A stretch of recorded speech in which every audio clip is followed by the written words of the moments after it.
अस्सलामुअलैकुम वरहमतुल्लाहि वबरकातुहू। मेरा नाम फ़ुज़ैल ख़ान है और आज की इस तवील लेकिन इम्पॉर्टेंट वीडियो में मैं आपका स्वागत करता हूँ।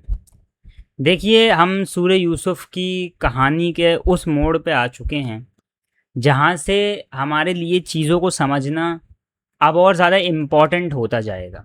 इससे पहले की सूरह यूसुफ़ की जितनी भी वीडियोज़ हैं उसमें एक चीज़ तो आपको समझ आ गई होगी कि यूसुफ़ अलैहिस्सलाम के इजिप्ट आने का क्या मकसद था। अब हम उस मकसद को और क्लैरिफाई करेंगे, लेकिन वहाँ जाने से पहले जो पिछले वीडियो में बात ख़त्म हुई थी हमारी कि यूसुफ़ अलैहिस्सलाम ज़िंदान में थे। ज़िंदान के अंदर उनकी मुलाकात दो स्लेव्स के साथ हुई, राइट।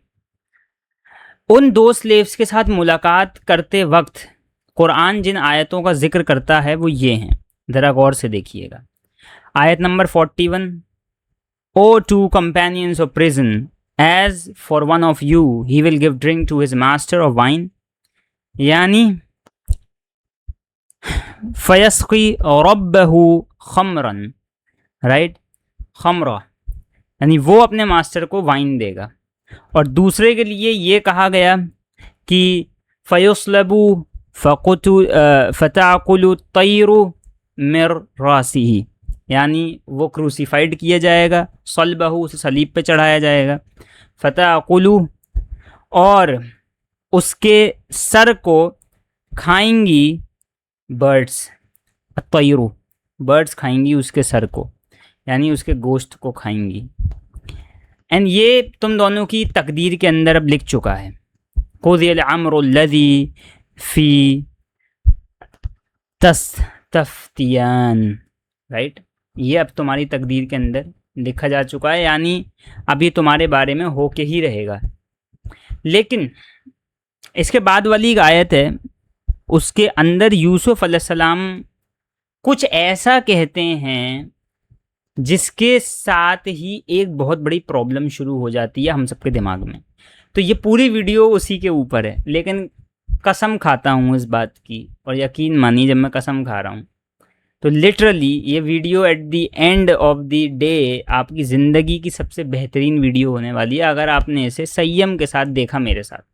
मीन्स अगर आपने सब्र और तहम्मुल के साथ मेरे साथ इस वीडियो को देखा तो आप ये समझ जाएंगे कि एक नबी जब ट्रेनिंग देता है तो उसकी ट्रेनिंग में क्या क्या चीज़ें होती हैं, right.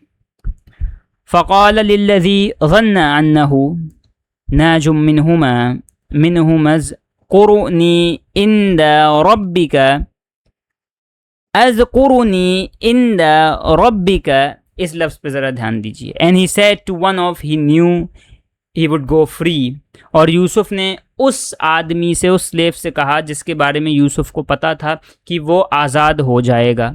Mention my name before your master, mention me before your master, अपने मालिक से, जो तुम्हारा मालिक है, यानी राजा, उसका मालिक राजा ही था, इजिप्ट का मालिक, ठीक है ना। यहाँ मैं उर्दू वाले मालिक की बात कर रहा हूँ एज अ मास्टर, क्योंकि यहाँ पे रब्बिका का लफ्ज़ इस्तेमाल हुआ है, इसके बारे में भी जिक्र करेंगे। तुम्हारा जो मालिक है उससे मेरा मेंशन करो, उसको बताओ मेरे बारे में। But Satan made him forget the mention to his master, और शैतान ने उस आदमी को, यूसुफ अलैहिस्सलाम को नहीं, उस आदमी को बहका दिया और वो भूल गया, वो बता नहीं पाया यूसुफ अलैहिस्सलाम के बारे में। एंड ही, यानी यूसुफ अलैहिस्सलाम, remained in the prison for several year, right. और फलबिसा फी सिजनी बिज़अ सीनीन, और यूसुफ अलैहिस्सलाम बहुत सालों तक जेल में रहे। अब यहाँ से बड़ा एक अहम सवाल आता है और यहाँ से मेरी हाइपोथेसिस शुरू होती है। अभी तक मैं आपको सुना रहा था कुरान, अब यहाँ से मैं अपनी हाइपोथेसिस बयान करने लगा हूँ, और क्या खूब बढ़िया तरीके से मैं अपनी हाइपोथेसिस बयान करूँगा। ये सुनने वाली चीज़ है, लिटरली मैं बता रहा हूँ, सुनने वाली चीज़ है। यहाँ पे नीचे अगर आएँ तो यूसुफ अलैहिस्सलाम कहते हैं, और ये बात में कोई शक व शुबा मत रखिएगा कि यूसुफ अलैहिस्सलाम ने यही लफ्ज़ कहे हैं कि मेरा ज़िक्र अपने रब से करना। यहाँ अल्लाह सुब्हानहू व तआला ने रब का जब जिक्र, रब की जब बात की है तो रब का मतलब आपका जो मास्टर है, यानी स्लेव की टोन में यूसुफ अलैहिस्सलाम स्लेव से कह रहे हैं कि जो तुम्हारा मास्टर है, योर रब, जिसको तुम रब मानते हो, उससे मेरा जिक्र करना, ठीक है ना। क्योंकि एक ग़ुलाम के लिए उसका मालिक रब वाली हैसियत रखता था उस दौर में भी। और अगर नबी अलैहिस्सलाम के दौर की बात भी करें तो भी ग़ुलामों का दर्जा एक डिफाइंड वे में बता दिया गया था कि ग़ुलाम अपने मालिक की इताअत करेगा, राइट।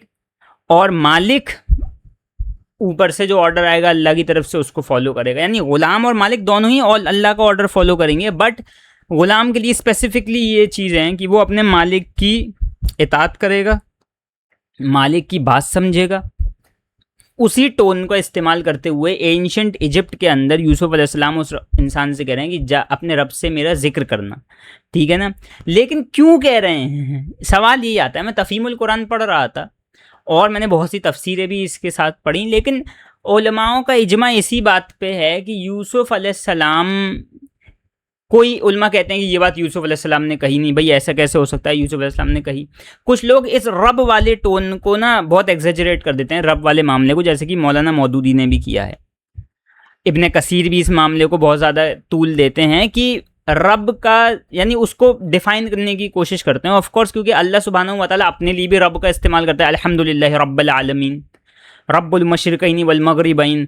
तो इसी तरीके से अल्लाह सुब्हानहू व तआला अगर इस कसास के अंदर अहसनुल कसस में बयान कर रहे हैं रब, लेकिन किसी दूसरे फिगर के लिए, तो ये बात थोड़ी सी समझने वाली तो है। लेकिन मैं इसको मानता हूँ कि अगर अल्लाह ने इस्तेमाल किया है लफ्ज़ तो हमें कोई दो राय नहीं होना चाहिए। और अगर हम बिल्कुल उस सूरत के फ़्लो को देखें तो ये रब का जो सीगा इस्तेमाल हुआ है ये भी यूसुफ अलैहिस्सलाम ने एक डायलॉग कहा है, और वो डायलॉग जो है वो यूसुफ अलैहिस्सलाम की टोन को डिफ़ाइन कर रहा है जो उस वक्त के हिसाब से है। इसको अल्लाह ताला एज इट इज़ डाल रहे हैं। जैसे इससे पहले अल्लाह सुब्हानहू व तआला ने बनी इसराइल के जो थॉट्स थे वो डाले कि वो अपने बाप के बारे में क्या सोचते थे कि हमारे बाप को यूसुफ और उसका भाई पसंद है, वो खुली गुमराही के अंदर हैं, राइट, इस तरीके से। अब इसका ये तो मतलब नहीं ना अल्लाह सुब्हानहू व तआला स्पेसिफिकली वो चीज़ कहलवा रहे हैं, नहीं, बल्कि वो यूसुफ अलैहिस्सलाम के भाइयों का मानना था। तो मैं उस चीज़ को लेके नहीं आ रहा, मैं रब की डेफिनेशन पे बिल्कुल क्लियर हूँ और आपको भी हो जाना चाहिए क्योंकि वो बात मुफस्सिरून कर चुके। अब बात जो आती है वो इससे भी बड़ी ये है मेरे लिए कि यूसुफ अलैहिस्सलाम बीइंग अ प्रॉफिट, एक नबी होने के नाते यूसुफ अलैहिस्सलाम भला रब का जिक्र क्यों कर रहे हैं दूसरे इंसान के। यानी एक नबी क्या है, वो डायरेक्ट अल्लाह से लेता है वही, राइट। एक नबी के ऊपर वही उतरती है अल्लाह की तरफ से, उसका कनेक्शन डायरेक्ट अल्लाह से है और कोई चीज़ नहीं है जो कि नबी को इन्फ्लुएंस कर सके, एक प्रॉफिट को इन्फ्लुएंस कर सके। तो आम इंसान का तो हम सोच सकते हैं कि वो दुनिया के अंदर मसले मसाइल में लोगों से बातचीत रखता है ताकि उनके काम आ सके, उनसे काम करवा सके, उनसे मिन्नत समाजत कर सके। ये हम देख भी चुके हैं, बहुत देखते हैं पूरी ज़िंदगी अपनी। लेकिन किसी नबी का ये कहना कि भाई मुझे अपने मास्टर के सामने जो है तुम मेरा तस्करा करना, ये बड़ी ख़तरनाक चीज़ है क्योंकि एक नबी ऐसा नहीं कह सकते। तो फिर हाइपोथेसिस क्या हो सकती है?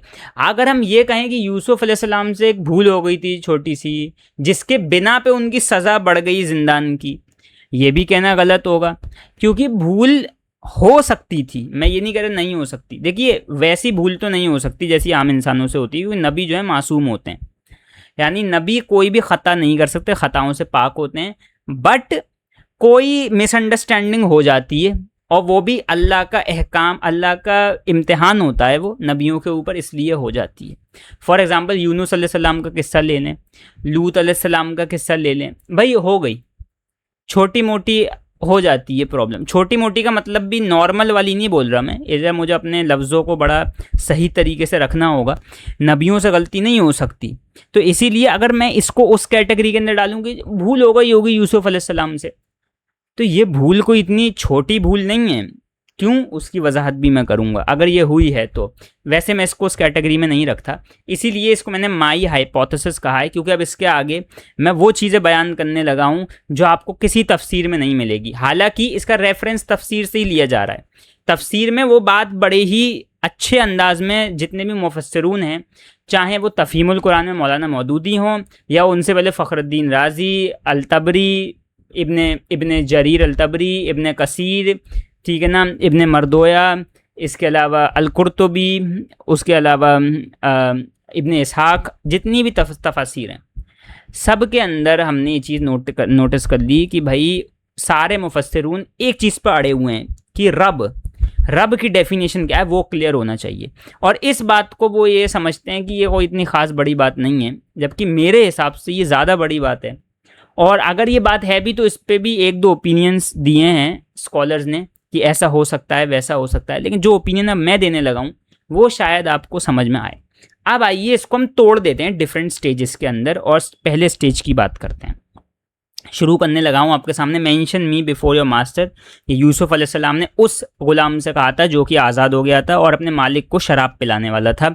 उसमें हाइपोथेसिस ये कहती है मेरी स्टेज 1 के अंदर कि यूसुफ अलैहिस्सलाम ने सबसे पहले किया क्या। ये पूरी कन्वर्सेशन को हम ज़रा ब्रेक कर देते हैं जो कि दोनों स्लेव्स के साथ यूसुफ अलैहिस्सलाम कर रहे थे, और अब यहाँ पर अब नबी की अंडरस्टैंडिंग देखिएगा। इसलिए यूसुफ अलैहिस्सलाम ना एक इम्पॉर्टेंट नबियों में से हैं, यूसुफ अलैहिस्सलाम। अल्लाह सुब्हानहू व तआला ने एवं ही जिक्र नहीं किया कुरान के अंदर, यानी कुछ सोच समझ के हसनुल कसस बनाया है यूसुफ अलैहिस्सलाम की स्टोरी को।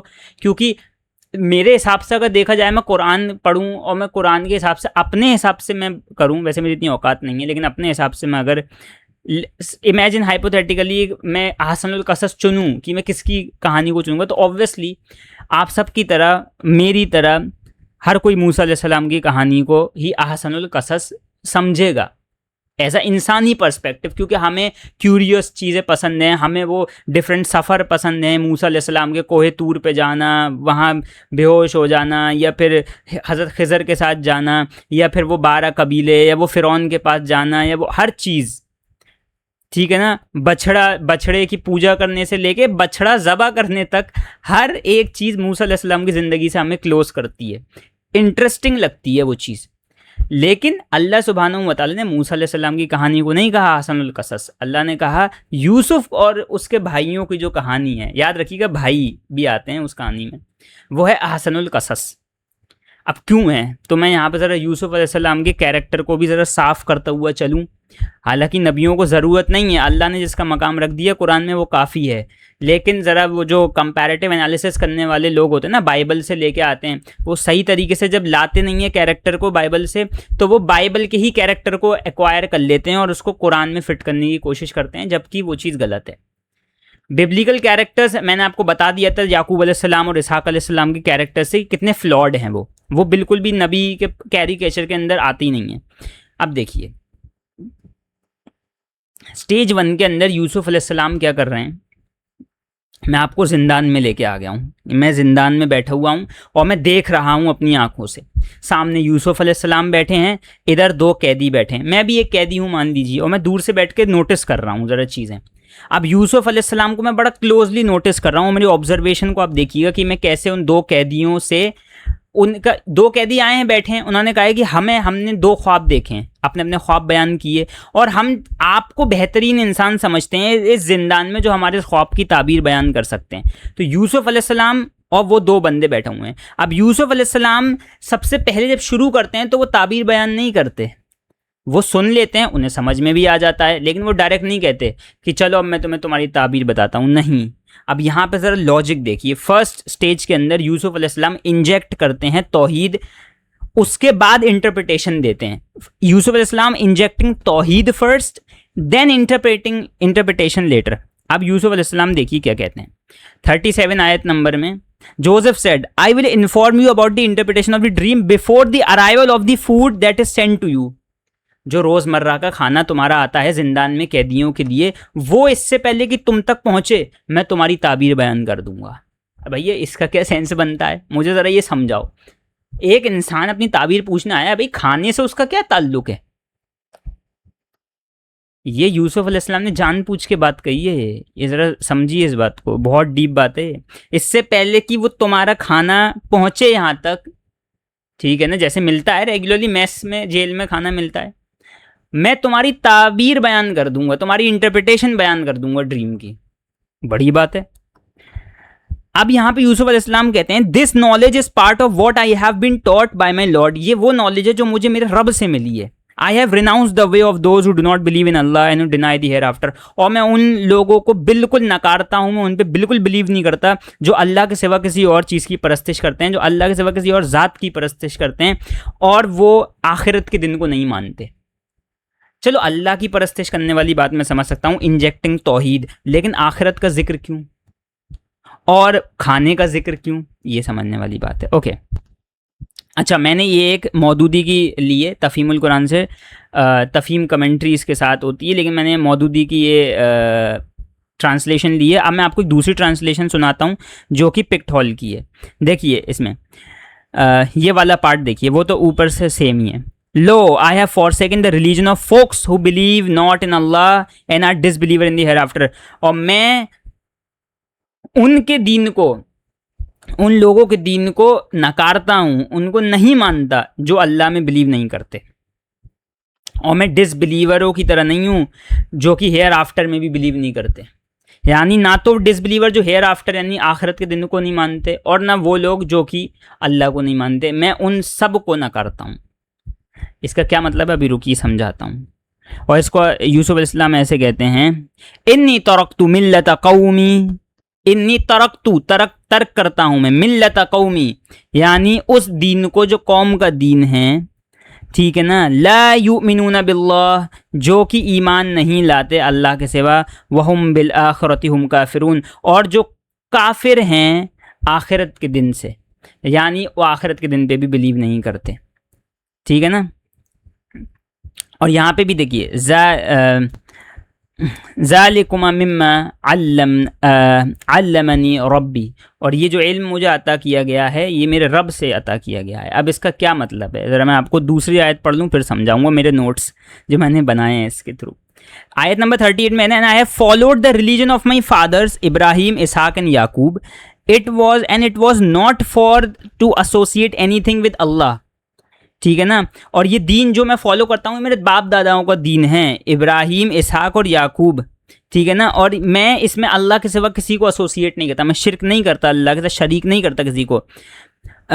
वत्तबअतु मिल्लत आबाइहि इब्राहिम व इसहाक व याकूब मा कान लना अन नुशरिक बिल्लाह मिन शै, और मैं अल्लाह के सिवा, अल्लाह के उस दीन के सिवा जिस दीन को इब्राहिम इसहाक और याकूब ने तदरीज तबलीग की है जिस दीन की, मैं उसके अलावा किसी और दीन को नहीं मानता और ना अल्लाह के साथ किसी को एसोसिएट करता हूँ। That is from the favour of Allah upon अस, और ये अल्लाह का ही, ज़ालिका मिन फ़ज़लिल्लाहि अलैना व अलन नासी वलाकिन्ना अक्सरन नासिन ला यशकुरून, और ये फ़ज़ल मेरे अल्लाह का ही है, ठीक है। और ये फ़ज़ल अल्लाह का मेरे ऊपर और मेरे लोगों के ऊपर है, यानी वो लोग जो ईमान लाते हैं, और लेकिन बहुत सारे लोग इस पर अल्लाह का शुक्र अदा नहीं करते, यानी जो ईमान उन्हें अता किया गया है वो समझते हैं कि ये ईमान उन्हें फ़र्ज़ में मिल गया, मतलब ऐसे ही मिल गया है, फ्री फंड में मिल गया है, जो कि मिल भी गया है, जाहिर सी बात है, और वो उसको कभी एक्नॉलेज नहीं करते, उस पावर को, जो पावर उनके पास मौजूद है।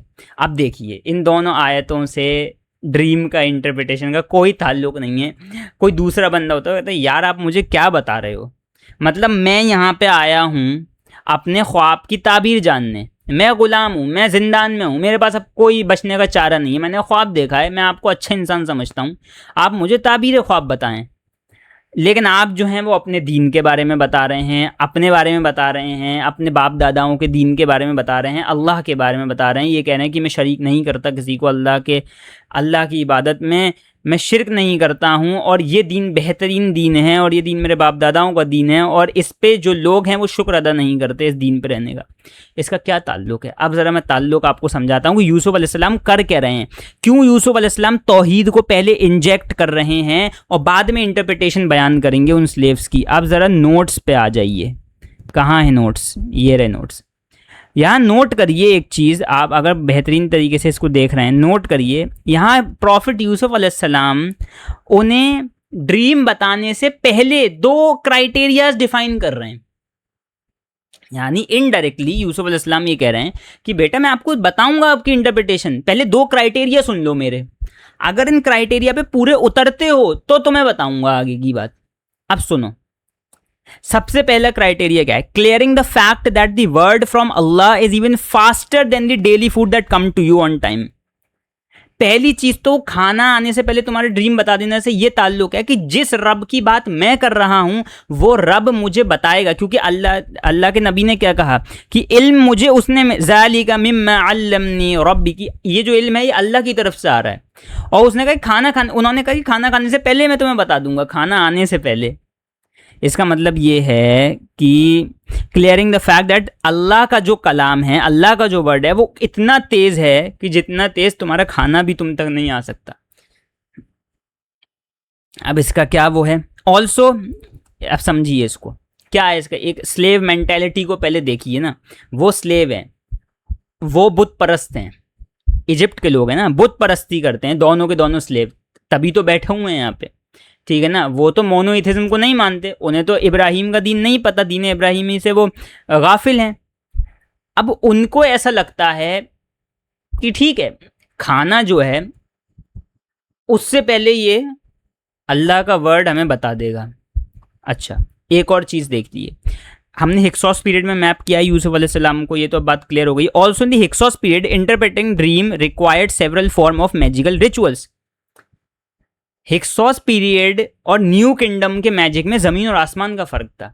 ड्रीम की जो पूरी वो है ना, जो इजिप्शियंस ने बनाई थी, ड्रीम बुक कहते हैं जिसको, ड्रीम के पूरी मेथडोलॉजी की इस तरीके से हम स्टार्ट देख के और शैतानी रिचुअल करके वो ड्रीम बताएंगे, उसको करने में टाइम लगता था। यानी एक ख्वाब को बताने में जो भी मुअत्तबिर होते थे, ताबीर करने वाले, उन्हें टाइम लगता था, वो शैतानी रिचुअल्स करते थे, 10 चीज़ें करते थे, ठीक है ना। अब जो स्लेव्स हैं उन्हें तो यूसुफ अलैहिस्सलाम भले इंसान लगे, अब उन्हें नहीं पता था ना किस तरीके से ताबीर बताएंगे। तो यूसुफ अलैहिस्सलाम ने पहले ही क्लियर कर दिया कि देखो बेटा, तुम्हारी जो अभी तक तुम्हारे ज़माने में ड्रीम जिस तरीके से इंटरप्रेट होते हुए आए हैं, शैतानी रिचुअल्स, टाइम लगेगा, मैं डायरेक्ट अल्लाह से वर्ड ले रहा हूँ। मेरा वर्ड जो है, जो अल्लाह की तरफ से आएगा, वो बहुत तेज़ होगा, इतना तेज़ कि रिचुअल्स तो छोड़ो, तुम्हारा खाना इससे पहले तुम तक आए, उससे पहले मेरा जवाब तुम तक पहुँच जाएगा। Therefore, Prophet Yusuf al-Islam also distinguished Allah's word from the magical practices that require a setup and must go through a process like the food that the prisoner will get. इसमें एक और चीज़ थी कि ना तो ये जादू है, नाउजुबिल्लाह। क्यों?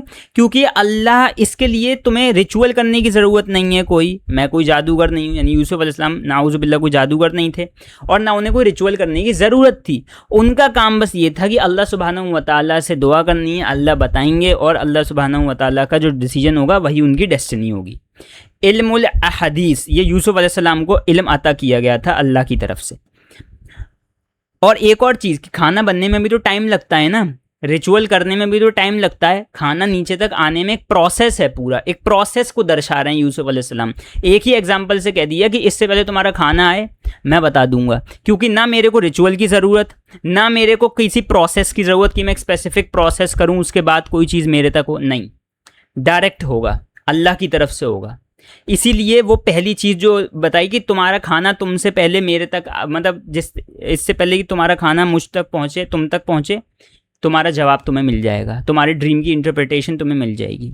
ये बहुत बड़ी चीज़ है, क्योंकि इधर जो सामने बैठे हुए हैं ना 2 स्लेव्स, वो इजिप्शियन हैं, वो स्लेव्स बुत परस्ती करते हैं, वो मैनी गॉड्स को मानते हैं, वो मोनोइथिज्म में नहीं बिलीव करते। उन्हें ये नहीं पता कि यूसुफ साहिर है, कि एक आबिद है, कि एक नबी है, उन्हें नहीं पता यूसुफ अलैहिस्सलाम कौन है।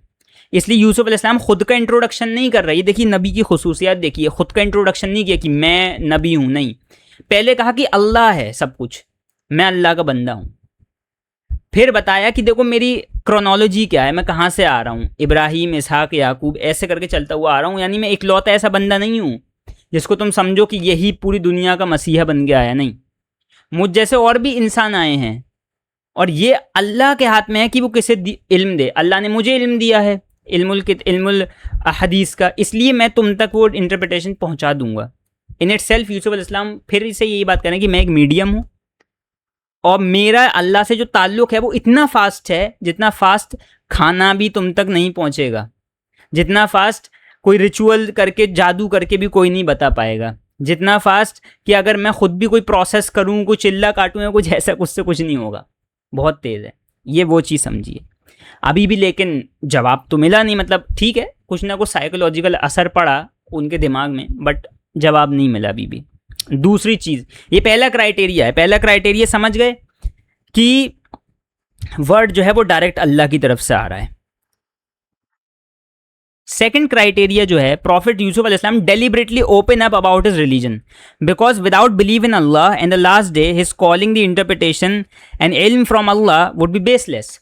सिंपल सी बात है, उन्होंने पहले तौहीद का जिक्र इसलिए किया क्योंकि तौहीद ही तो वो सोर्स है, अल्लाह पे बिलीव ही तो वो सोर्स है जहां से वो इंटरप्रिटेशन आ रही है।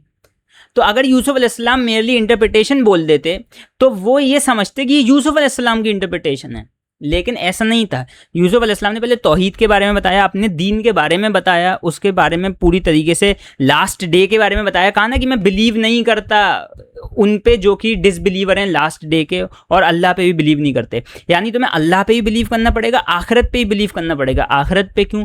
क्योंकि मौत के बाद की ज़िंदगी पे इजिप्शियंस मानते थे, लेकिन एक डिफरेंट पर्सपेक्टिव्स के साथ। ऊपर से एक और चीज़ यहाँ पे नोटिस करिए कि जो डे ऑफ जजमेंट के बाद वाली ज़िंदगी, सॉरी, जो मौत के बाद वाली ज़िंदगी होती थी इजिप्शियन मिथोलॉजी के अंदर, उसके अंदर ऐसा होता था कि कोई भी इंसान जब मरता था तो वो ताबूत के अंदर रखा जाता था, किसी भी पिरामिड के अंदर या कहीं पे भी उसको दफन किया जाता था ताबूत के साथ। और वो ये सोचते थे कि अब इसके बाद ये एक अंडर वर्ल्ड में जाएगा, यानी एक दूसरी दुनिया में जाएगा, जहाँ पे इसके साथ इसको एक डीएटी मिलेगी जिसका नाम ओसाइरस होगा, राइट? ओसाइरस होगा, और ओसाइरस जो है वो मौत के बाद की दुनिया का राजा है, जो वहाँ जाके इनका हिसाब करेगा। और अगर ये मात के उस तराजू पे, इनका तराजू है जिसको मात कहते हैं, जैसा मीज़ान का तराजू कहते हैं, मात के तराजू पे अगर उसके आमाल जो हैं वो फेदर की तरह लाइट हुए तो उसको जो है एक अच्छी ज़िंदगी मिलेगी, वरना उसको एक बुरी ज़िंदगी मिलेगी। काइंड ऑफ ये एक सिचुएशन है। लेकिन यहाँ अल्लाह ताला ने हमें एक और हिंट दिया है कि क्योंकि यूसुफ अलैहिस्सलाम ने आखिरत के दिन के ऊपर बात की है, डे ऑफ जजमेंट, तो अगर एक नॉर्मल इजिप्शियन बंदा है तो वो कहेगा हाँ भाई मैं तो मानता हूँ कि भाई डे ऑफ जजमेंट होता है, क्योंकि उनमें भी एक डीएटी है जो जज कर रही है, और सामने से कोई सवाल भी नहीं आ रहा काउंटर में कि नहीं हमारे में तो एक ऐसी डीएटी होती है। या चलो अगर फ़िलहाल उन्हें अपनी ड्रीम की इंटरप्रिटेशन भी चाहिए, तो आगे जाके जब उनमें से एक स्लेव को यूसुफ अलैहिस्सलाम कहेंगे कि तुम मस्क कर दिए जाओगे, तुम्हें सलीब पे चढ़ा के क्रूसीफाइड कर दिया जाएगा, और उस क्रूसीफिकेशन के बाद तुम्हारे सर को परिंदे खाएंगे, तो फिर वो बंदा तो यही सोचेगा ना कि यार मेरा डे ऑफ जजमेंट का क्या होगा? क्योंकि जो इंसान ताबूत के अंदर नहीं बंद किया जाता और उसको दफन नहीं किया जाता किसी पिरामिड के अंदर या किसी ज़मीन के अंदर, तब तक उसका वो जजमेंट नहीं होता। ठीक है, तो यहाँ पे दो पॉसिबल सिनेरियो हैं, मैं आपको समझा रहा हूँ, इसके अंदर हैं थोड़े पॉसिबल सिनेरियोज ये हो सकते हैं। पहला पॉसिबल सिनेरियो तो ये है कि वो दोनों हिक्सोस पीरियड के अंदर थे, इसीलिए उन्हें इजिप्शियंस की कुछ बातें पता थी, लेकिन कुछ बातें उन्हें पता नहीं थी, क्योंकि वो हाईली इजिप्शियनाइज्ड लोग थे, ना कि नेटिव इजिप्शियंस। दूसरी चीज, हिक्सोस पीरियड के अंदर जो फॉरेन रूलर थे वो राज कर रहे थे, इसलिए उनका कॉन्सेप्ट ऑफ डेथ जो था ना वो भी डिफरेंट था। हालांकि अगर मेसोपोटामियन कॉन्टेक्स्ट भी ले लें तो भी इनाना या इश्तार जो होती थी वो अंडरवर्ल्ड की वो थी रानी, ठीक है, और इस तरीके से वो भी हिसाब लेती है, बट स्टिल ये कॉन्सेप्ट इतना क्लियर उनके दिमाग में नहीं था, ठीक है ना। इसीलिए यूसुफ अलैहिस्सलाम ने डेलिबरेटली ये बात कही कि लास्ट डे के ऊपर तुम्हें बिलीव करना ही होगा, और अल्लाह एक है इसके ऊपर भी तुम्हें बिलीव करना होगा। अल्लाह एक है ये तो चलो बिलीव करने वाली बात है भी, लेकिन लास्ट डे का लेके आना ये इस बात की तरफ इशारा है कि या तो वो इस कॉन्सेप्ट से ना अनजान थे जो कि अन्यूबिस और ये वाला ओसाइरस वाला कॉन्सेप्ट है, अंडरवर्ल्ड वाला, मात वाला, या फिर जो उनके टाइप का अंडरवर्ल्ड था जहाँ से भी वो ड्राइव करते थे उसमें मौत के बाद की कोई ज़िंदगी का जिक्र नहीं था, और ख़ास करके ऐसी ज़िंदगी जो कि आपको नॉर्मल मौत के बाद भी मिलेगी, यानी उसके लिए आपका दफनाए जाना, उसके लिए आपका मस्क कर दिया जाना वो मैटर नहीं करता। मैटर ये करता है कि क्या आप दीन ईमान की मौत मरे हो या नहीं मरे, क्योंकि अभी मौत का फरमान भी तो मिलने वाला है ना एक स्लेव को। इसलिए यूसुफ अलैहिस्सलाम मेंटली भी प्रिपेयर कर रहे हैं, उन्हें बता रहे हैं कि भाई पूरा सिस्टम क्या है, तौहीद से लेके आखिरत तक ये ईमान के सारे तनाजुल यूसुफ अलैहिस्सलाम बयान कर रहे हैं। आमनतु बिल्लाहि व मलाइकतिहि व कुतुबिहि व रुसुलिहि वल यौमिल आखिर, ये वाले चीज़ को यूसुफ अलैहिस्सलाम करके दिखा रहे हैं उनके सामने, डेलिबरेटली ये डाल रहे हैं। अभी देखिए कैसे डालते हैं यूसुफ अलैहिस्सलाम। ये दो क्राइटेरिया समझ में आ गए आपके। पहला क्राइटेरिया कि अगर अल्लाह पे बिलीव नहीं है कि वो वर्ड अल्लाह का है जो अभी तुम्हारे सामने मैं पेश करूंगा, तो फिर इसका मतलब है कि तुम मुझे ही समझोगे कि मैं कोई साहिर या जादूगर हूँ, नाउजुबिल्लाह। और अगर मैं लास्ट डे के बारे में और अल्लाह के बारे में और दीन के बारे में अच्छे से नहीं बताऊंगा, तो तुम जो मेरा आर्ग्यूमेंट है कि मैं एक नबी हूँ और उस चीज़ को तदरीज तबलीग करने के लिए यूसुफ अलैहिस्सलाम इजिप्ट आए हैं, वो चीज़ ही बेसलेस हो जाएगी। तो ये दोनों एंगल हैं जिसको यूसुफ अलैहिस्सलाम ने क्राइटेरिया बना के पहले ही बोल दिया इन दो आयतों के अंदर। स्पेसिफिकली ख़ास करके ये फर्स्ट वाली आयत जिसके अंदर वो खाने का जिक्र है, और दूसरी वाली आयत जिसके अंदर इब्राहीम, इसहाक, याकूब का जिक्र है, और इस चीज़ का कि मैं अल्लाह के साथ किसी को शरीक नहीं करता। आगे बढ़ते हैं। एक और चीज़ नोट करने वाली है, there is one more position Yusuf अलैहिस्सलाम is trying to be in. I think prophet Yusuf अलैहिस्सलाम simultaneously doing two things. Yusuf अलैहिस्सलाम ना दो चीज़ें कर रहे हैं। एक चीज़ देखिए, first he distinguish himself from them as he say. पहली चीज़ तो यूसुफ अलैहिस्सलाम उनकी पोजीशन को अपनी पोजीशन से डिस्टिंग्विश कर रहे हैं कि देखो तुम और मैं एक मकाम पे तो नहीं है। और ये इसलिए नहीं कि नाउजुबिल्ला किसी नबी के अंदर तकब्बुर आ गया, नाउजुबिल्ला, ऐसा तो नहीं हो सकता। नबियों को बाज़ औक़ात, रसूलों को, नबियों को ये चीज़ डिस्टिंग्विश करवानी पड़ती थी कि देखिए जो आपका मकाम है वो मेरा मकाम नहीं है। एज इफ इस तरीके से नहीं कि मैं कोई फरिश्ता हूँ या मैं कोई हायर मखलूक नहीं, बल्कि जो इल्म मुझे अता किया जा रहा है वो अल्लाह से डायरेक्ट मिल रहा है मुझे। आप मेरे से सुनेंगे वो चीज़, क्योंकि मैं मैसेंजर हूँ उस चीज़ का, मेरे से होता हुआ वो आपकी तरफ आ रहा है। तो यूसुफ अलैहिस्सलाम एक तरीके से ये अपना पॉइंट भी क्लियर करते हुए जा रहे हैं, क्योंकि वो स्लेव्स हैं, राइट, वो स्लेव हैं। और फिलहाल यूसुफ अलैहिस्सलाम भी जिस वजह से जिंदान के अंदर कैद हैं, उन्हें तो नहीं पता कि वो नबी हैं, उन्हें तो यही पता है कि अजीज़ का एक गुलाम है।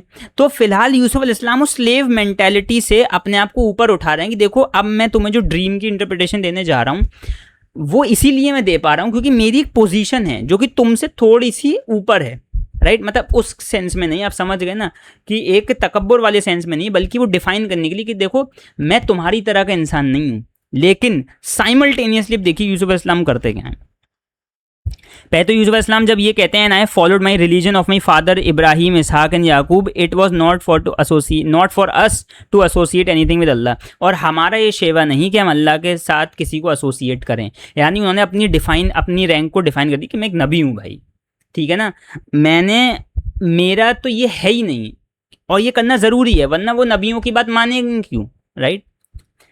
As if is trying to clear his position of authority, कि देखो मैं इस टाइम पे पोजीशन ऑफ अथॉरिटी हूँ, क्योंकि हिक्सोस पीरियड के अंदर people knew that profit Ibrahim was a good man. इसीलिए इब्राहिम अलैहिस्सलाम का भी तस्करा किया हल्का से, कि क्या पता उन्हें सामने वाले को पता हो इब्राहिम अलैहिस्सलाम के बारे में, क्योंकि हिक्सोस पीरियड में 13 डायनेस्टी के अंदर इब्राहिम अलैहिस्सलाम भी विजिट करके गए थे इजिप्ट।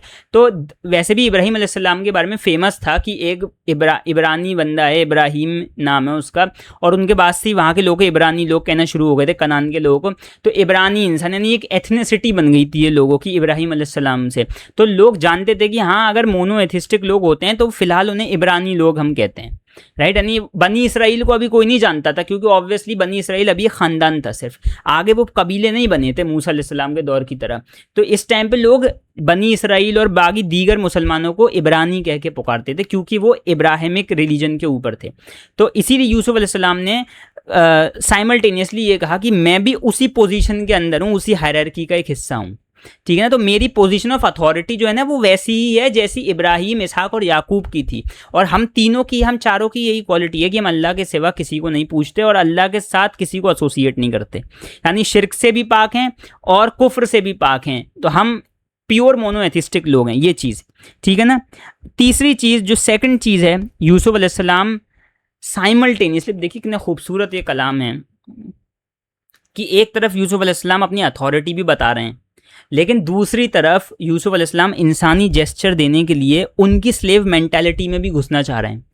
क्योंकि यूसुफ अलैहिस्सलाम ने ना ये नहीं कहा कि मैं अजीज़ का स्लेव हूँ, मैं अजीज़ का गुलाम हूँ, मैं अजीज़ के महल से आया हूँ, नहीं। यूसुफ अलैहिस्सलाम ने कहा कि this is the favour from Allah, favour of Allah upon us and upon the people, but most of us are not grateful. एक खादिम के लिए क्या लाजिम है कि वो अपने मालिक की इताअत करे, ये मेरे अल्लाह का ही मेरे ऊपर अता करदा दीन है, अता करदा इल्म है, और मैं उसी का शुक्र अदा करता हूँ। और मेरे लोग यानी इब्रानी लोग या वो लोग जो अल्लाह की इबादत करते हैं, लेकिन फिर भी बहुत सारे लोग ऐसे हैं जो अल्लाह की इबादत नहीं करते। यानी देखिए स्लेव मेंटालिटी कि यूसुफ अल्लाह का स्लेव है, तुम लोग भी किसी मास्टर के स्लेव होगे जिसको तुम रब कह रहे हो। आप समझे यहाँ पे अल्लाह ने रब का इस्तेमाल क्यों किया, क्योंकि यूसुफ अलैहिस्सलाम दो तरीके से उनकी तरफ आना चाह रहे हैं। एक तरफ यूसुफ अलैहिस्सलाम अपनी पोजीशन ऑफ अथॉरिटी को डिफाइन कर रहे हैं कि देखो मैं एक नबी हूं, तो मेरी बात जो होगी वो ज़्यादा तुम्हारे लिए वैल्यूएबल होगी क्योंकि मैं डायरेक्ट कनेक्शन में हूं अल्लाह से। और दूसरी तरफ ये भी डिफाइन कर रहे हैं कि मेरा और उसका कनेक्शन है लेकिन एक स्लेव और मालिक जैसा, जैसा तुम्हारा तुम्हारे मालिक के साथ है। तो अब क्योंकि तुम भी स्लेव मैं भी स्लेव, तो अब हम एक ही लेवल पे हैं लेकिन फिर भी अलग हैं।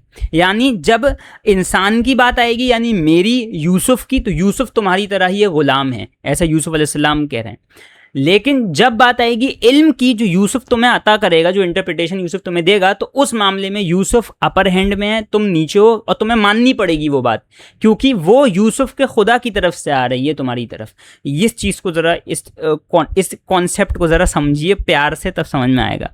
By this he establishing the fact that I am also slave just like you but my master is much more superior and merciful. लेकिन मेरा मास्टर तुम्हारे मास्टर्स की तरह नहीं है, तुम तो जेल में हो अपने मास्टरों की वजह से, लेकिन मैं जेल में होने के बावजूद भी उस अथॉरिटी के अंदर हूं जो अथॉरिटी मुझे मेरे रब ने अता की है। यानी मेरा विजन बड़ा है, मेरा मिशन बड़ा है क्योंकि मेरा रब ने मुझे वो मिशन अता किया है।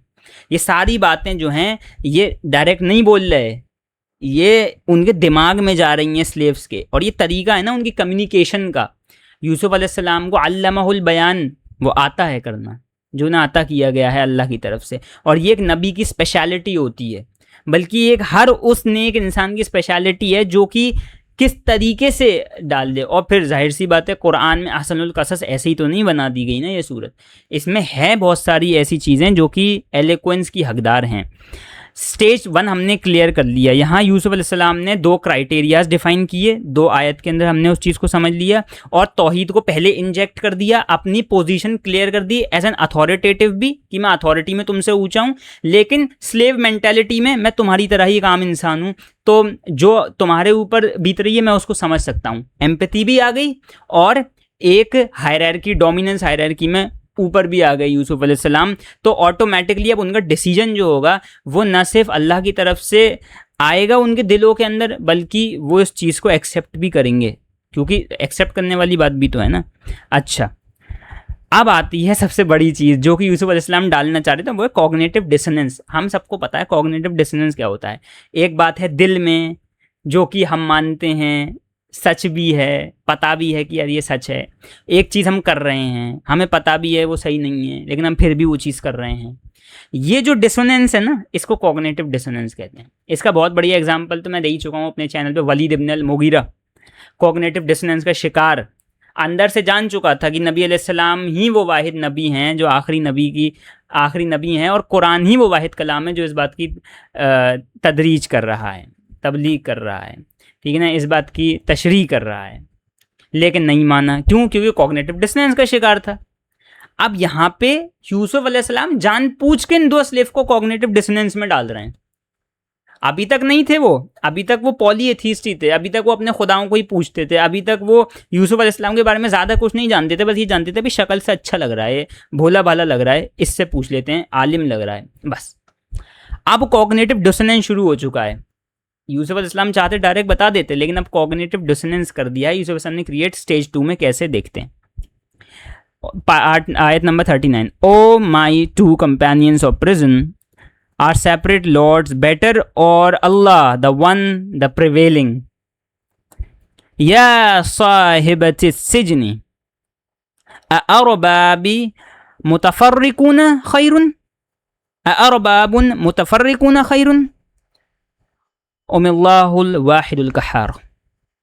क्या अब ये क्वेश्चन पूछ रहे हैं यूसुफ अलैहिस्सलाम, और क्वेश्चन तो आपको पता ही है कि डिसोनेंस क्रिएट कर देता है दिमाग में। ए मेरे भाइयों, ए मेरे जेल के भाइयों, क्या अलग अलग खुदाओं की इबादत करना ज़्यादा खैर है तुम्हारे लिए या फिर उस वाहिदुल कहार की इबादत करना ज़्यादा खैर है? ये बहुत बड़ी चीज़ कह दी यूसुफ अलैहिस्सलाम ने। कैसे कह दी अभी इसको हम देखेंगे। दूसरी आयत नंबर 40। You worship not besides him except names you have named them you and your fathers, for which Allah has sent down no evidence. Legislation is not but for Allah. He has commanded that you worship not except him. That is the correct religion, but most of the people do not know. लेकिन बहुत सारे लोगों को इस बात का इदराक नहीं है।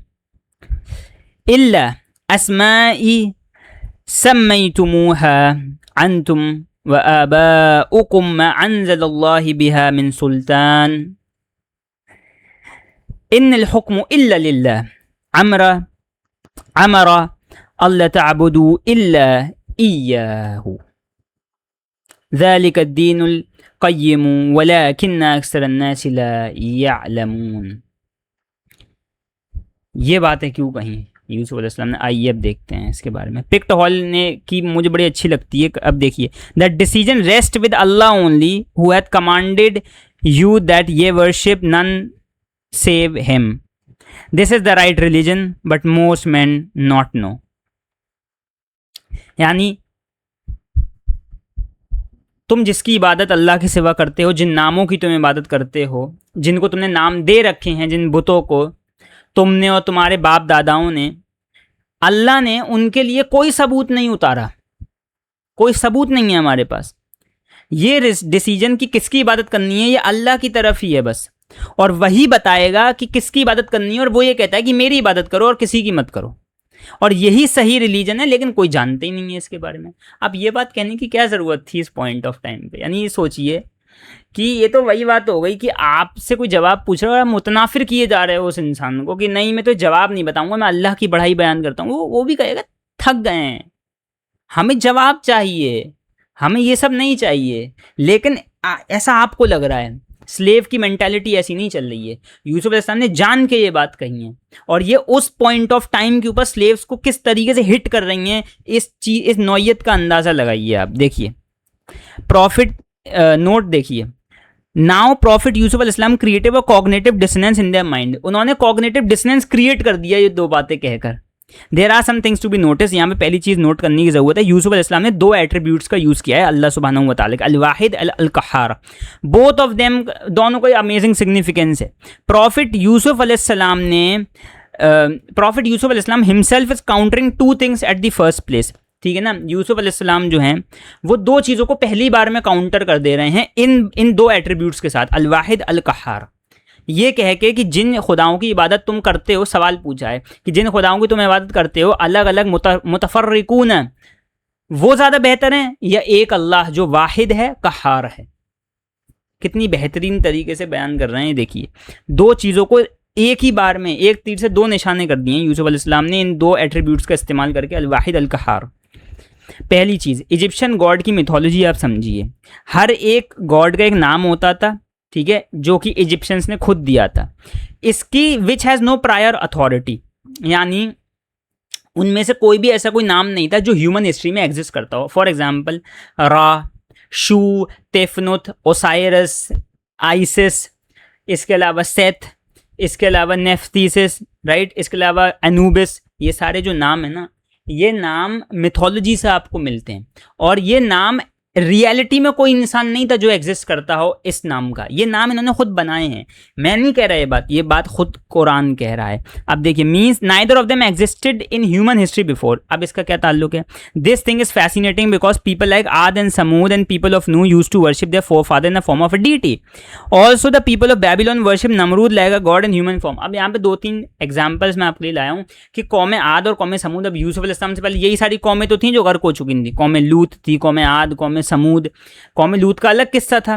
कौम आद और कौम समूद उन्हीं की इबादत किया करते थे जो उनके फोर फादर्स थे, राइट। और सबसे बड़ा एग्जाम्पल तो कौम नूह के साथ है, जो कि वद, सुवा, यगूस, यऊक, नस्र, ये वो 5 नेक लोग थे जिनकी वफात के बाद शैतान ने कहा कि भाई ये बहुत अच्छे इंसान थे, अब इनकी तुम मूर्ति बनाओ, इनकी पिक्चर बनाओ और इनकी इबादत शुरू कर दो, क्योंकि ये तुम्हारा कनेक्शन अल्लाह से बनवाएंगे, राइट। एक ऐसा मीडियम जो कि एग्जिस्ट ही नहीं करता, यानी उन्होंने शैतान ने मैसेंजर वाले मीडियम को काट के कहा कि अलग रास्ता बनाओ अल्लाह से ताल्लुक़ कायम करने का, और इस तरीके से बुत परस्ती शुरू हुई थी नूह अलैहिस्सलाम की एज में। ये तो सबको मालूम है, कुरान से ये बात एविडेंट है, राइट। और यही सारे बुत जो हैं ये मक्का के पास से शैतान ने निकाल के, इब्लीस ने जो है दिए भी थे किसी को, राइट। ये चीज़ हम सीरत में कवर करेंगे, ओके।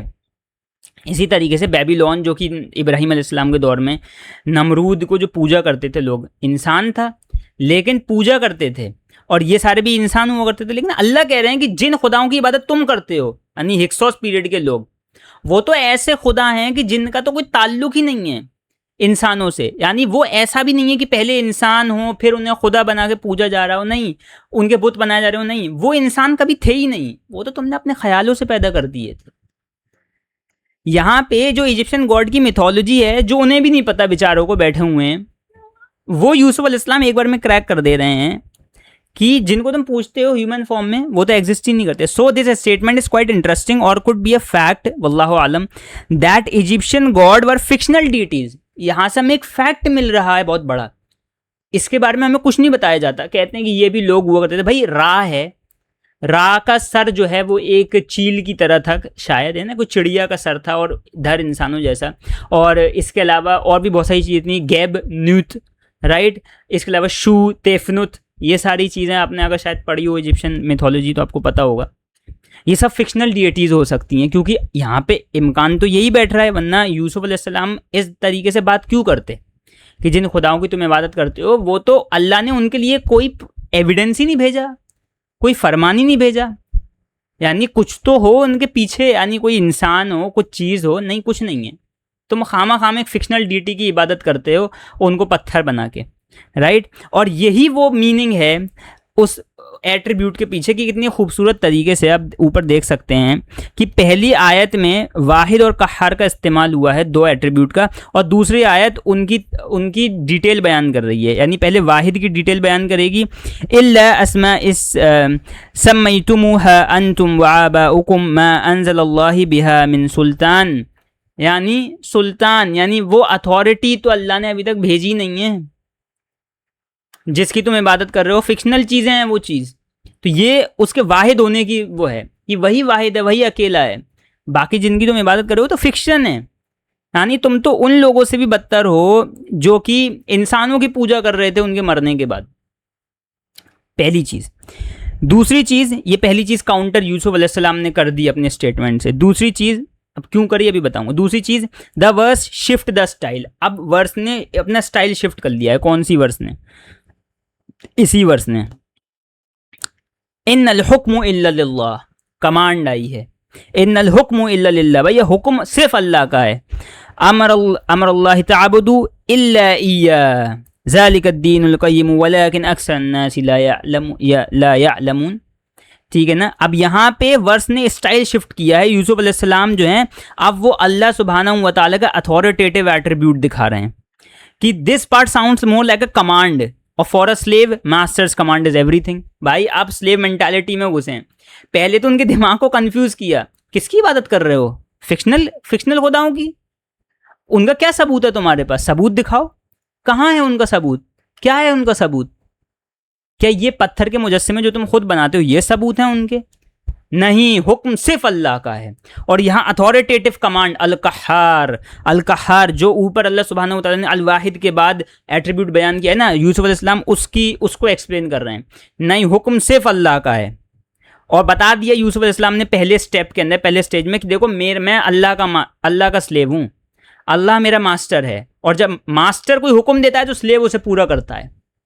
तो यहाँ पे उनसे कहा जा रहा है कि अगर तुम भी अपना मास्टर अल्लाह को बना लो तो फिर तुम उसके स्लेव हो, तुम्हें उसका हुक्म मानना पड़ेगा।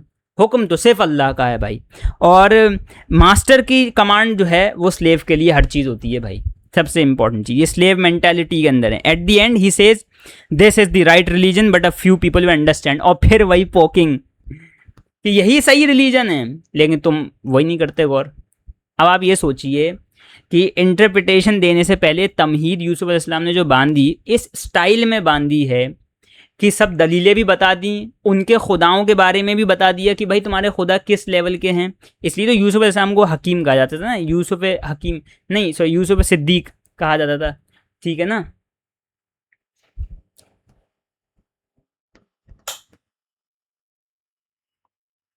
तो अब ये सोचिए कि यूसुफ अलैहिस्सलाम ने 2 बार कहा कि और लोग समझते नहीं हैं। ठीक है ना। एक बार यहाँ पे कहा अक्सर अन्नासी ला यअलमून, राइट। एक बार ऊपर पहले वलाकिन अक्सर अन्नासी ला यशकुरून। ठीक है ना। पहले लोग अब शुक्र अदा नहीं करते उसका, अपने मास्टर का। और दूसरा कि वो ये बात समझते नहीं हैं। यानी दोनों चीज़ें क्लियर कर दी यूसुफ अलैहिस्सलाम ने कि तुम्हारा मास्टर जो है ना वही तुम्हारे लिए वही तुम्हें रास्ता दिखाएगा सही, वही तुम्हारा हिसाब किताब करेगा, उसी के लिए तुम स्लेव्स हो, वही तुम्हारा सारा करता धरता है। तुम्हारे जो खुदा थे वो तो खुद फिक्शनल हैं, उनका सबूत दिखाओ अगर हो तो। मैं तुम्हें अपना सबूत दिखा रहा हूँ, मेरी लीनिएज मेरा सबूत है, और हमने जो भी किया है और आगे भी जो करते रहेंगे। और ये सब बातें यूसुफ इस्लाम ने ना खाना आने से पहले की हैं, तो आपको इसी समझनी होगी।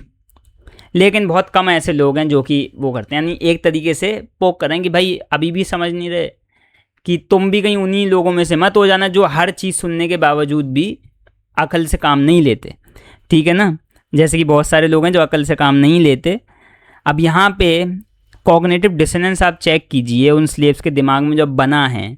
वो आए थे बेचारे अपनी ड्रीम की इंटरप्रिटेशन लेने। अब उनका दिमाग सोचिए क्या सोच रहा है। मैं आपको स्लेव मेंटालिटी दिखाता हूँ। अब मान लीजिए मैं गुलाम हूँ उनमें से एक, और मैं अपने दिमाग में ये सोच रहा हूँ, मेरे को तो मेरे ड्रीम की इंटरप्रिटेशन चाहिए थी, मेरे को मेरी ड्रीम की इंटरप्रिटेशन चाहिए। यूसुफ सही इंसान है क्या? क्या वो कोई दूसरी फॉर्म ऑफ नॉलेज यूज़ कर रहा है? ये सब उसके दिमाग में चल रहा है। क्या वो कोई दूसरी फॉर्म ऑफ नॉलेज यूज़ कर रहा है? यानी क्या वो नॉर्मल जैसे हमारे यहाँ पे जादू टोना होता है ये सब नहीं करेगा, कोई रिचुअल नहीं करेगा? इतनी फास्ट कैसे कर सकता है? He will receive the word from someone else. क्या वो खुद नहीं बताएगा कि वो कहीं और से इस वर्ड को लेके आएगा? किससे? द मास्टर ऑफ यूसुफ, यानी यूसुफ का कोई मास्टर भी है, उसका कोई मालिक भी है, उसका कोई रब भी है। His master has more knowledge than him. अब वो खुद ये बयान कर रहा है यूसुफ कि उसके मालिक के पास उससे ज़्यादा इल्म है, बल्कि उसको अता ही यूसुफ को इल्म उसके मास्टर ने किया है। वो कह रहे क्या? But Yusuf has more knowledge than our gods. लेकिन हमारे खुदाओं से ज़्यादा नॉलेज तो यूसुफ के पास है। अगर हमारे जैसे अगर a प्लस बी है और b प्लस सी है, सॉरी अगर a इक्वल टू बी है और b इक्वल टू सी है तो a इक्वल सी तो होगा। इस तरीके से अगर यूसुफ के मास्टर को यूसुफ से ज़्यादा पता है और यूसुफ को हमारे खुदाओं से ज़्यादा पता है, तभी तो हम उससे इंटरप्रिटेशन पूछने आए हैं।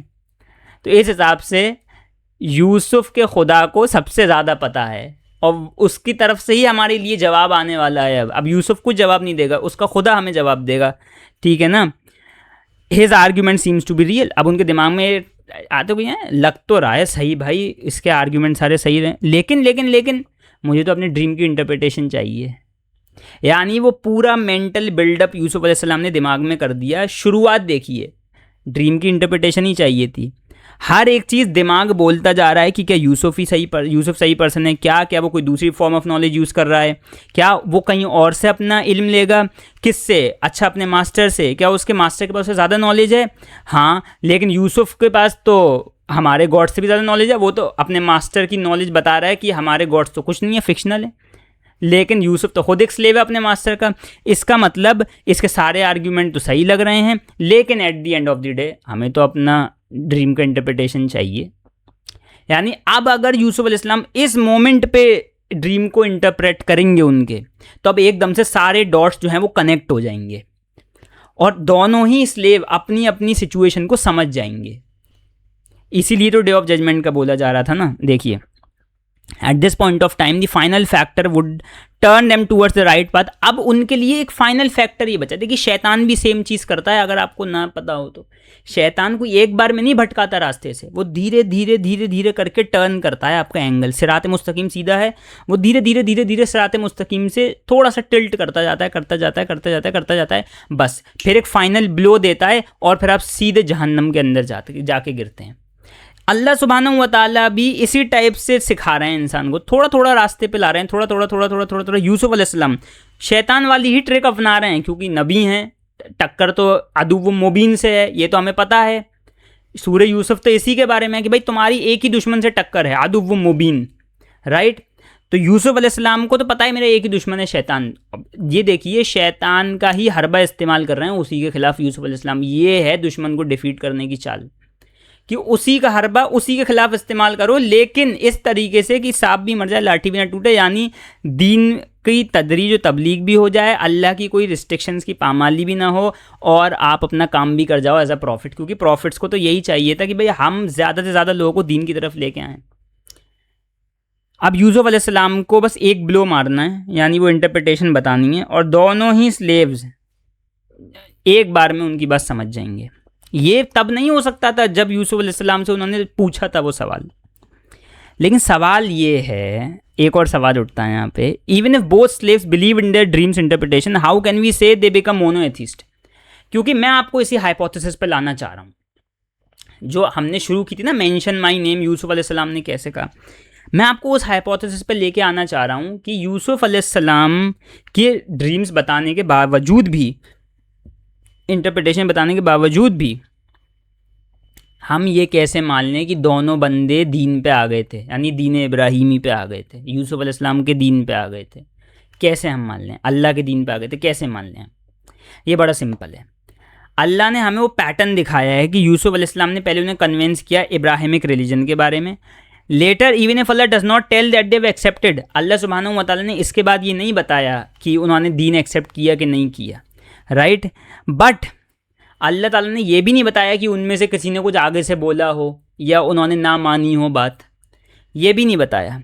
तो हम गालिब गुमान लेके यही चल रहे हैं कि उन्होंने दीन एक्सेप्ट कर लिया, तभी तो इसको हाइपोथेसिस कह रहा हूँ, वरना तो अगर ये क्रिस्टल क्लियर वर्स में लिखा होता तो नहीं कहता, राइट। क्योंकि हम ऊपर से पैटर्न देखते हुए आ रहे हैं। और अगर आप मेरी इंस्टाग्राम की सीरीज़ फॉलो कर रहे हो सूरह यूसुफ वाली बहुत टाइम से, तो आपको ये चीज़ पता होगी कि सूरह यूसुफ में एक पैटर्न है कि जब कसस चलती है ना, तो पीछे की जो इवेंट्स है ना वो बिल्डअप होके आगे की कहानी बताते हैं। और अगर आगे वाले इवेंट को आपको समझना है तो आपको पीछे वाले इवेंट से कनेक्ट करना होगा उस चीज़ को। हमने बनी इसराइल के कैरेक्टर के साथ किया था कि उन्हें ख्वाब के बारे में कैसे पता चला, इसके बारे में हमने पूरा बिल्डअप किया था। ये सेम बिल्डअप जो है यहाँ पे यूसुफ अलैहिस्सलाम ने किया है उन दोनों स्लेव्स के साथ। तो अब हम ये पॉजिटिव आइडिया लेके चल रहे हैं कि जैसे ही यूसुफ अलैहिस्सलाम ड्रीम को इंटरप्रेट करते हैं वो ईमान लेके आ जाते हैं दोनों स्लेव्स, राइट। क्योंकि ऊपर से हमें यही नज़र आ रहा है, क्योंकि यूसुफ अलैहिस्सलाम ने टारगेट ही उन्हें इस तरीके से किया है, राइट। प्रॉपरली उस कम्युनिकेशन के थ्रू उन्हें गुजारा है, उस पूरे रिफ्लेक्शन के थ्रू, तदब्बुर के थ्रू उन्हें गुजारा है कि अब उनके लिए ईमान लाना कोई बहुत ज़्यादा बड़ी डील नहीं होगी, अब वो आराम से लेके आ जाएंगे, राइट। फाइनल स्टेज में यूसुफ अलैहिस्सलाम बस ये कहते हैं कि मेंशन करो मुझे अपने मास्टर से। अब ये सवाल पैदा होता है, लेकिन इसका कोई ताल्लुक ड्रीम से अभी लग नहीं रहा, मैं बताता हूँ। मेरी हाइपोथेसिस बहुत सिंपल है, मैं आपको हाइपोथेसिस समझा देता हूँ। एक या दोनों स्लेव जो हैं उन्होंने दीन को एक्सेप्ट कर लिया है। वैसे तो दोनों ही स्लेव्स ने दीन को एक्सेप्ट कर लिया होता है, क्योंकि हमें कोई उनके सामने उनका कोई रिटेलिएशन देखने को नहीं मिलता, ना कोई रिएक्शन देखने को नहीं मिलता, कोई काउंटर क्वेश्चन देखने को नहीं मिलता, ना ही हमें कोई खुशखबरी देखने को मिलती है कि वाह आपने बिल्कुल सही बताया। क्योंकि यूसुफ अलैहिस्सलाम ने इतना कन्विंस्ड उन्हें कर दिया है तौहीद को लेके कि अब उनके लिए दीन एक्सेप्ट करना ही एक फाइनल चॉइस थी, राइट। तो दोनों ने दीन एक्सेप्ट कर लिया है, ये हाइपोथेसिस का फर्स्ट पार्ट है मेरी। उसके बाद यूसुफ अलैहिस्सलाम ने दो चीज़ें सोची हो सकती हैं। देखिए, एक की तो मौत का फरमान आ गया है, वो चला गया। दूसरा जो कि राजा को जाके शराब पिलाएगा, जिसकी मैंने शुरू में ऊपर बात की थी, ठीक है ना, उससे ये बात करते हुए कि मेंशन मी टू योर रब, यानी टू योर मास्टर, अपने मास्टर को मेरा जो है वो मेरे बारे में ज़रूर बताना। ये यूसुफ अलैहिस्सलाम कह रहे हैं, इसमें कोई शक व शुबा नहीं है। इसमें दो चीज़ें हो सकती हैं, दो पॉसिबिलिटीज़ हो सकती हैं, यूसुफ अलैहिस्सलाम के दिमाग में चल रही हो सकती हैं। या तो वो ये चाहते हैं कि जो उन्हें अज़ीज़ की बीवी ने ज़बरदस्ती ज़िंदान में डाला, जबकि उनकी कोई ख़ता भी नहीं थी, ज़िना की कोशिश तो वो ख़ुद कर रही थी, उनकी ज़माने में बदनामी हुई इतनी ज़्यादा यूसुफ अलैहिस्सलाम की, तो मजबूरी में आके इज़्ज़त बचाने के लिए अज़ीज़ ने डाल दिया ज़िंदान के अंदर। तो या तो वो ये चाह रहे हो कि भाई मेरी सिचुएशन जो है बताओ राजा को जाके कि यूसुफ के साथ नाइंसाफ़ी हुई है। लेकिन इसके अंदर एक प्रॉब्लम है, मैं बताऊंगा। दूसरी चीज़, वो ये चाह रहे हों कि जो तौहीद का मैसेज मैंने पहुंचाया है इन दो स्लेव्स को, अगर यही बंदा वही तौहीद वाला मैसेज बता देता है राजा को जाके, जो कि इसका मास्टर है, आगे हमें पता चलता है राजा ही इसका मास्टर है, ठीक है ना, तो शायद कुछ हो सकता है। क्यों ऐसा? क्यों? क्योंकि अभी यूसुफ अलैहिस्सलाम का कोई इम्कान नहीं है जेल से निकलने का, ये यूसुफ अलैहिस्सलाम को ही पता है। अभी तो नहीं पता, अल्लाह की तरफ से कोई फरमान नहीं आया जेल से निकलना है कि नहीं निकलना। मैं पहली पॉसिबिलिटी को तो ओमिट कर रहा हूँ, ये जो मैंने लिखा है ना, सिचुएशन टू बी मेंशन्ड, ये मैं ओमिट कर रहा हूँ, ऐसा हो नहीं सकता। इसके रीज़न मैं बताऊँगा। यहाँ पे मेरी हाइपोथेसिस यही कहती है, यूसुफ अलैहिस्सलाम ने जब कहा कि मेरे बारे में बताना, तो ये नहीं कहा कि मेरे बारे में बताना, बल्कि ये कहा कि मेरे बारे में बताना कि ये ग़ुलाम है अल्लाह का, जिसने हमें हमारे ख्वाब की ताबीर बताई, अपने इज़्न से नहीं बल्कि अपने रब के इज़्न से, ताकि वो यूसुफ अलैहिस्सलाम से इंस्पायर ना हो बल्कि उनके रब से इंस्पायर हो जाएं। कौन? वो राजा। वो राजा क्या पता अपने स्लेव की बात को सुन के कि तुम्हें किसी ने ताबीर बताई थी इस ख्वाब की, किसने? यूसुफ ने। यूसुफ कौन था? वो अपने आप को गुलाम कहता है खुदा का। उसका खुदा कैसे? वो कहता है कि मुझे मेरे खुदा ने मुझे सब बताया है। आखिर उसका खुदा कैसे बता सकता है? तो या तो उसके दिमाग में कुछ ना कुछ आता। अब देखिए यूसुफ अलैहिस्सलाम को ऐसा क्यों लग सकता है कि भाई राजा को बताना ज़रूरी है? दो चीज़ें, क्योंकि यूसुफ अलैहिस्सलाम ना जिसके महल में अभी पल बढ़ के आए हैं 10-11 साल, वो अजीज़ का महल है, यानी चीफ मिनिस्टर ऑफ इजिप्ट। तो यूसुफ अलैहिस्सलाम को पूरी एडमिनिस्ट्रेशन के बारे में पता है, डोमिनेंस हायरार्की के बारे में पता है। उन्हें पता है कि अगर राजा के पास दीन की पावर आ गई, राजा ने अपना दीन तब्दील कर लिया, वो अल्लाह के दीन पे आ गया, तो यूसुफ अलैहिस्सलाम का काम जो है वो एक कैटलिस्टिक काम हो जाएगा, बहुत तेज़ी से फैल जाएगा। यूसुफ अलैहिस्सलाम का इरादा सिर्फ और सिर्फ दीन की तबलीग व तदरीज करना है। यूसुफ अलैहिस्सलाम सिर्फ ये चाहते हैं कि वो दीन फैलाएं। अभी तो उन्हें ये भी नहीं पता कि उन्हें जेल से निकल के करना क्या है। यूसुफ अलैहिस्सलाम को किसी चीज़ का अंदाज़ा नहीं है। उन्हें तो ये तक नहीं पता कि ये सारा जो गेम चल रहा है अल्लाह ताला के चेस बोर्ड में, उसमें मेन गेम यूसुफ अलैहिस्सलाम का नहीं बल्कि बनी इसराइल का होने वाला है आगे। यूसुफ अलैहिस्सलाम को तो एक छोटा सा अमल अभी करके दिखाना है इस ख्वाब की ताबीर देने के बाद राजा की। तो यूसुफ अलैहिस्सलाम ने, क्योंकि वो डोमिनेंस हायरार्की समझी कि देखो राजा जो है, क्योंकि वो एक बड़ी हायरार्की पे है, टॉप ऑफ दी हायरार्की में, टॉप ऑफ दी चेन में, तो अगर राजा जो है वो चेंज कर देगा अपने दीन को, तो पूरी प्रजा चेंज कर सकती है और प्रजा को माननी पड़ेगी वो बात। और क्योंकि लोग इंस्पायर होते हैं, भाई अगर हमारे राजा ने कर दिया हम भी करेंगे, अगर हमारा राजा एक अल्लाह को पूजा तो हम भी एक अल्लाह की इबादत करेंगे, राइट? ये चीज़ होती है। ये चीज़ हर किसी को नहीं मालूम, ये वही बता सकता है जो खुद उस एडमिनिस्ट्रेशन को जानता हो, पूरी इजिप्ट की एडमिनिस्ट्रेशन जिसने सीखी हो बचपन से, जो डायनामिक समझता हो, जो एलिट्स की मेंटालिटी को जानता हो। और यूसुफ अलैहिस्सलाम तो नबी थे, जब वो स्लेव मेंटालिटी को इतनी बेहतरीन तरीके से अपनी अल्लामाहुल बयान से, यानी उस बयान की ताकत से जो अल्लाह ने उन्हें अता की, उससे बता रहे हैं लोगों को चीज़। तो ये सोचिए राजा की साइकोलॉजी को दूर से ही चेंज करना कितनी बड़ी बात है। इसीलिए यूसुफ अलैहिस्सलाम ने, मेरी हाइपोथेसिस के मुताबिक यूसुफ अलैहिस्सलाम ने कहा कि मेरा नाम जाके बताना अपने राजा को, यानी अल्टीमेटली मेरा नाम नहीं, क्योंकि उन्होंने अपनी पोजीशन पहले ही क्लियर कर दी है उनके दिमाग में। वो ये जान चुके हैं कि भाई यूसुफ तो अल्लाह का गुलाम है, तो अगर वो जाके बताएगा यूसुफ अलैहिस्सलाम के बारे में, तो वो ये नहीं कहेगा यूसुफ जो है उसने हमारी ताबीर दी, नहीं, वो कहेगा यूसुफ ने अपने अल्लाह से तावील ख्वाब सीखा, उन्होंने तावील दी, अल्लाह ने बताया हमें यूसुफ के ज़रिए।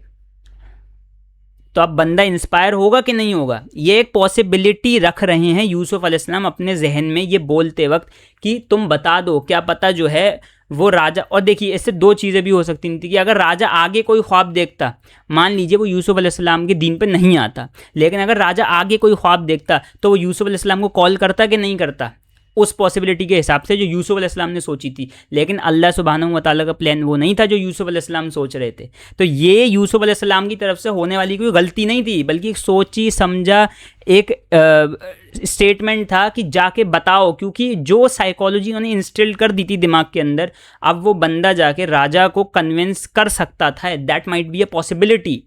नहीं भी कर सकता था, नहीं करता तो भी क्या हो जाता, यूसुफ अलैहिस्सलाम तो जेल में रहते। जो लोग ये समझते हैं कि यूसुफ अलैहिस्सलाम जो है वो अपनी सिचुएशन भी तो मेंशन करवा सकते थे, क्या प्रॉब्लम है? देखिए एक नबी थे और यूसुफ अलैहिस्सलाम तो इस टाइप के नबी हैं कि भाइयों ने कुएं में फेंका, ये नहीं पता आगे क्या करना है। अल्लाह कह रहे हैं कि हम पे तवक्कल रखो, तुम कुएं की गहराइयों से निकल के आसमान की बुलंदियों पे पहुंचोगे एक दिन। यूसुफ अलैहिस्सलाम के पास तो कोई ज़्यादा राह नहीं थी। यूसुफ अलैहिस्सलाम ने कहा ठीक है रखता हूँ। इजिप्ट में गुलाम की तरह बेचे गए, नहीं पता था क्या हो रहा है, बस अल्लाह पे तवक्कल था। गुलाम की तरह ख़रीदा नहीं गया उन्हें, ख़रीदा उन्हें ऐसे गए जैसे कोई प्रिंस हो, पाला भी इस तरीके से। तब भी अल्लाह के ऊपर ही भरोसा था कि भाई अगर तूने मुझे कुएं की गहराइयों से निकाल के यहाँ लाया तो तेरा ही करम है, भाई मुझे तो कुछ नहीं पता इसके बारे में, मैं तो तेरी रज़ा में राज़ी हूँ। तूने जब कुएं में रखा मैं कुएं में भी रह लेता पूरी ज़िंदगी, तूने मुझे ग़ुलाम बना के रखा तो मैं ग़ुलाम भी रह लेता, तूने मुझे अज़ीज़ के महल में पाला, मैं उसके लिए भी तेरा शुक्रगुज़ार हूँ। अब जब अज़ीज़ की बीवी ने अटैक किया और वो सब पूरा तोहमत लगा के यूसुफ अलैहिस्सलाम को ज़िंदान में भेजा, तब भी यूसुफ अलैहिस्सलाम कंटेंटेड थे, क्योंकि उन्हें पता था कि उनका मकसद तो ये नहीं है। उनका मकसद है कि जब तक उनका अल्लाह उनसे पास रहेगा, उनके करीब रहेगा, तब तक सब सही रहेगा। तो यूसुफ अलैहिस्सलाम का अभी तक का जो पूरा स्ट्रक्चर हमें देखने को मिला है, उनके कैरेक्टर आर्क हमें जो देखने को मिली है, उसके बाद तो यही हम कह सकते हैं कि यूसुफ अलैहिस्सलाम जो हैं वो इस टाइप का स्टेटमेंट इस साइकोलॉजी के साथ नहीं दे सकते कि भाई मेरे साथ ज़्यादती हुई है, मेरी सिचुएशन बताना, क्योंकि यूसुफ अलैहिस्सलाम ने ऊपर पहले ही क्लियर कर दिया है कि मैं अपने रब से इल्म लेता हूँ, मैं अपने रब के अलावा किसी की परस्तिश नहीं करता, और मेरा रब वाहिद है, कहार है, उसका डिसीजन बेस्ट डिसीजन है और वो अपने डिसीजन से कभी हटता नहीं है। तो मैं तो उसकी रज़ा में पूरी तरीके से राज़ी हूँ, मैं किसी और से तलब नहीं कर सकता किसी चीज़ की। यानी यूसुफ अलैहिस्सलाम भूल कर भी ये भूल नहीं कर सकते कि वो किसी से बोल दें कि मेरे बारे में ज़रा सिफारिश करना, नहीं, ये नहीं हो सकता, ये हो ही नहीं सकता। यूसुफ अलैहिस्सलाम के कैरेक्टर के अंदर ही नहीं है, बल्कि ये तो प्रॉफिटिक कैरेक्टर के अंदर नहीं है ये चीज़। यूसुफ अलैहिस्सलाम का कैरेक्टर तो फिर भी उस पूरे प्रोसेस से गुजर रहा था जहाँ पे यूसुफ अलैहिस्सलाम बस शुक्र अदा कर रहे थे और कुछ नहीं। तभी यूसुफ अलैहिस्सलाम ने ऊपर भी बोला कि बहुत सारे लोग हैं जो अपने रब का शुक्र अदा नहीं करते, और यूसुफ अलैहिस्सलाम कनेक्शन डॉट से डॉट मिला रहे थे अपनी जर्नी के, देखो ऊपर नीचे। तो बहुत सारे लोग हैं जो इस पर अकल नहीं करते, इसलिए दोनों चीज़ें ऊपर वाली आयतों में आई हैं। तो पहली वाली चीज़ को तो मैं ना बिल्कुल हटा दूंगा, ठीक है ना। ये वाले जो स्टेटमेंट है इसको हम क्या कर देंगे, इसको हम कहाँ से करते हैं,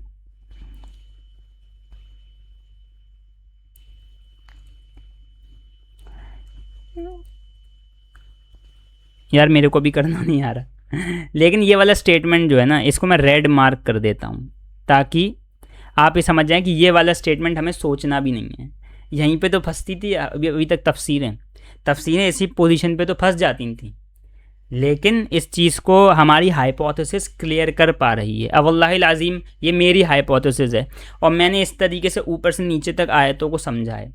अब क्योंकि वो आदमी भूल गया, शैतान ने उस आदमी को भुला दिया, क्योंकि शैतान को ये लग रहा था कि अगर यूसुफ की सिचुएशन पता चल गई तो यूसुफ अलैहिस्सलाम का कैलिबर कहता है, तो शैतान भी जानता था।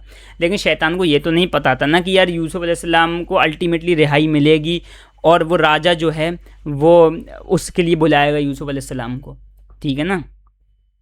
अभी तक देखिए, अगर वो बंदा जाके बता भी देता राजा को तौहीद यूसुफ अलैहिस्सलाम के बारे में, उनकी वो पोजीशन नहीं कि वो डाले क्यों गए ज़िंदान में, बल्कि ये पोजीशन कि वो उन्होंने कितना अच्छा बयान दिया है अपने रब के एजेंट से, राजा को कोई फ़र्क नहीं पड़ना था। क्या फ़र्क पड़ता भाई, दे दिया तुझे बचा लिया, तो और वो उसमें भी राजा ये कह सकता था तुझे यूसुफ के रब ने बचाया है मैंने बचाया है, हो तो कुछ भी सकता था, राइट, कुछ भी चेंज हो सकता था। लेकिन यूसुफ और शैतान ने भी तो यही सोचा होगा ना भाई, शैतान भी अक्लमंद है, ठीक है ना। शैतान ने यही सोचा होगा कि राजा, बल्कि शैतान को ज़्यादा प्रोबेबिलिटी इस चीज़ की होगी कि क्या पता वो राजा एक्सेप्ट कर ले और वो ईमान लेके आ जाए, पूरा मिस्र जो है वो एक बार में मुसलमान हो जाए, तो उसका तो काम घाटे में पड़ गया। तो उसने बुलवा दिया कि मैं इस आदमी को ही बुलवा दूंगा कि ये बता ही नहीं पाएगा, यूसुफ जेल में रहेगा। लेकिन उस बेचारे को क्या पता था कि यूसुफ अलैहिस्सलाम की ऐन ज़रूरत उसी राजा को पड़ने वाली है, उसी सिचुएशन के अंदर जिस सिचुएशन में स्लेव्स को पड़ी थी, ठीक है ना, उस ख्वाब की ताबीर के सिलसिले के अंदर। और यहाँ पे वही चीज़ होगी, यूसुफ अलैहिस्सलाम फिर से वही चीज़ करेंगे, इंस्टिल कर देंगे तौहीद उसके अंदर, तो वो भी हो जाएगा मुसलमान और पूरा इजिप्ट भी मुसलमान होगा। लेकिन अब यूसुफ अलैहिस्सलाम का काम थोड़ा सा और हाई लेवल के ऊपर जाएगा और यहाँ से फिर से वो एक स्पाइक आएगी यूसुफ अलैहिस्सलाम की लाइफ के अंदर, जिसका जिक्र हम अगली वीडियो में करेंगे। तो आई होप आपको ये वीडियो पसंद आई होगी और ये PDF मैं डिस्क्रिप्शन में डाल दूँगा ताकि आप इसके बारे में और गौर व फिक्र के साथ पढ़ सकें। आई होप आपको ये पसंद आए, अगर पसंद आए तो इसको शेयर कीजिए और सूरह यूसुफ को पूरा देखिए, सूरह तकवीर को भी देखिए। तो मिलता हूँ आपसे अगली वीडियो में, तब तक के लिए अल्लाह हाफ़िज़।